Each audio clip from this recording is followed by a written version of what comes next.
میری امت پہ ایک وقت آئے گا کہ لوگ علماء اور فقہا کی صحبت سے دور بھاگنا شروع کر دیں گے۔ اللہ تعالیٰ پھر ان کو 3 طرح سے آزمائے گا۔ جب لوگوں کی حالت یہ ہوگی نا کہ اچھے لوگوں کی سنگت صحبت اختیار کرنا چھوڑ دیں گے، 3 آزمائشیں ان پہ نازل ہوں۔ پہلی آزمائش کہ ان کے کاروبار سے مال سے برکت اٹھا لی جائے گی۔ پہلی نحوست علماء کی صحبت سے دور بھاگنے کی وجہ سے ان کو جو ملے گی۔ دوسری نحوست ان کے اوپر ظالم حکمران مسلط کر دیے جائیں گے۔ تیسری نحوست بڑی خطرناک، بہت خطرناک ہے یہ، اور دنیا سے بغیر ایمان کے اٹھ جانے کا اندیشہ ہے۔ غور نہیں کیا آپ نے؟ یہ بات بھی درست ہے کہ آج وہ علماء کم ہیں جن علماء کی صحبت میں بیٹھ کے اللہ کا قرب ملتا ہے، قربت ملتی ہے۔ حضور علیہ السلام کی امت کی خصوصیات میں سے ایک خصوصیت یہ ہے کہ قیامت تک اس امت میں اہل حق موجود رہیں گے، لیکن خیر تھوڑے رہ جائیں گے، لیکن چونکہ ہم شیطان کے پھندے میں آ جاتے ہیں، اور کبھی ایسا نہیں ہوا کہ ایک دکاندار سے کپڑا لیں اور پھر دوبارہ کہیں کہ ہم کپڑے پہنتے ہی نہیں ہیں، یہ صحیح نہیں دیتا۔ ایک ہوٹل سے دھوکہ کھا لیں تو ہم کہتے ہیں ہم کھانا کھاتے نہیں، سارے فراڈی ہیں۔ ایک دکاندار سے دھوکہ کھائیں گے، دوسرے کے پاس جائیں گے، دوسرے سے دھوکہ کھائیں گے، تیسرے کے پاس جائیں گے۔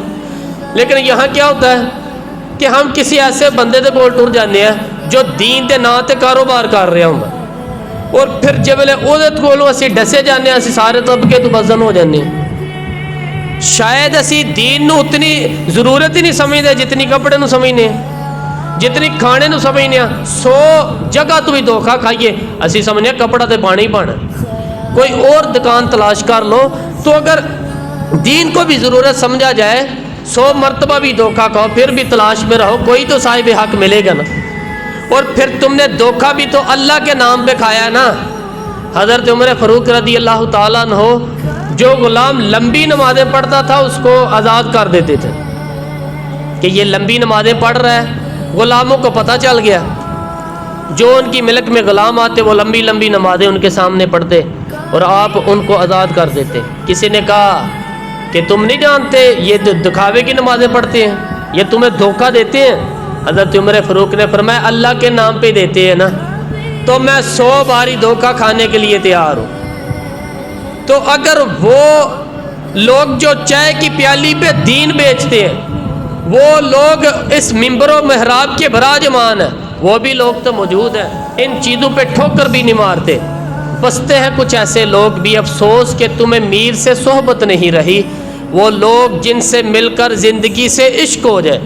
آپ نے شاید نہ دیکھے ہوں مگر ایسے بھی حضور علیہ السلام نے ارشاد فرمایا میری امت کے بدترین لوگ بھی علماء ہیں اور میری امت کے بہترین لوگ بھی علماء ہیں۔ تو اگر بہترین لوگ امتی تلاش کرنے ہو تو وہ بھی اسی طبقے سے ملیں گے، وہ کسی اور جگہ سے نہیں ملیں گے آپ کو۔ اور اگر بدترین لوگ وہ بھی اس طبقے میں موجود ہیں، ہم بدترین کو دیکھتے ہیں پھر اس طبقے سے بدزن ہو جاتے ہیں، اور نتیجہ کیا کہ ہم آہستہ آہستہ اس جگہ پہ جا پہنچتے ہیں کہ علماء کی صحبت سے نفرت شروع ہو گئی، جس کی نتیجے کے اندر یہ 3 مصیبتیں ہمارے اوپر نازل ہوگی۔ پہلی مصیبت رزق سے برکت اٹھا لی گئی، اور دوسری بات کہ ظالم حکمران مسلط کر دیے گئے، اور تیسرا دنیا سے بغیر ایمان کے چلے جانے کا اندیشہ پیدا ہوا۔ اور آج ہے نہیں، لوگ بیرون ملک جانے کے لیے مرضی لکھ رہے ہیں۔ کتنے لوگ ہیں ایسے؟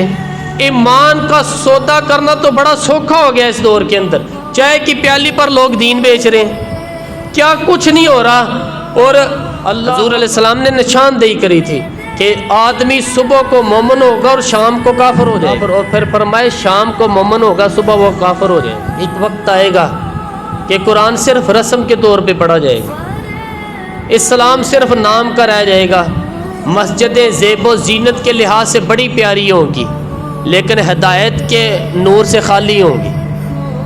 جس دور کی نشاندہی کری تھی، کیا وہ وقت آج دور موجود نہیں ہے؟ امام غزالی فرماتے ہیں جس دور کی نشاندہی اللہ کے رسول نے کی ہے آج سے صدیوں قبل امام غزالی گزرے، فرماتے ہیں وہ میرا دور ہے۔ امام غزالی فرماتے ہیں جس دور فتنہ کی نشاندہی حضور نے کری ہے وہ میرا دور ہے، اور یہ دور جس سے ہم گزر رہے ہیں یہ دور کیسا ہے؟